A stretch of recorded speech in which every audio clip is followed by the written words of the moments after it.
പ്രേതത്തിൻ്റെ presence ആദ്യമായിട്ട് എനിക്ക് feel ചെയ്യുന്നത്, അല്ലെങ്കിൽ ഒരു എനർജി ഞാൻ ആദ്യമായിട്ട് ഡിക്റ്റേറ്റ് ചെയ്യുന്നത് ഈ ഒരു സ്ഥലത്ത് വെച്ചാണ്. എനിക്കറിയാവുന്ന 1-2 ആൾക്കാരുടെ അടുത്ത് ഞാൻ ഈ ഒരു കാര്യം പറഞ്ഞു, അതായത് പ്രേതത്തിൻ്റെ പ്രസൻസ് എനിക്ക് ഫീൽ ചെയ്യാൻ പറ്റി എന്നുള്ളത്.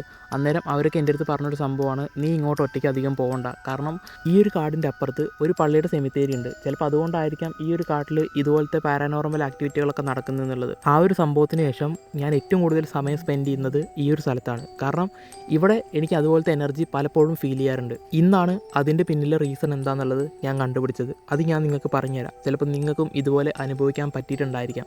പ്രേതത്തിൻ്റെ പ്രസൻസ് ഫീൽ ചെയ്യുന്ന ഒരുപാട് ആൾക്കാരുണ്ട്. ഞാൻ നിങ്ങൾക്ക് വേണ്ടി ഇത്ര റിസ്ക് എടുക്കുന്നതല്ലേ, പറ്റുവാണെങ്കിൽ ആ ഫോളോ ബട്ടൺ ഒന്ന് ഞെക്കിയേക്കുക. അത് എനിക്കൊരു ഉപകാരമാവും. സമാധാനം എന്ന് പറയുന്ന ഒരു സംഭവം നമുക്കെപ്പോഴും പോസിറ്റീവ് എനർജി തരുന്ന ഒരു കാര്യമായിരിക്കും. പക്ഷേ അത് അധികമായി കഴിഞ്ഞാൽ വിഷാദത്തിലോട്ട് പോകും.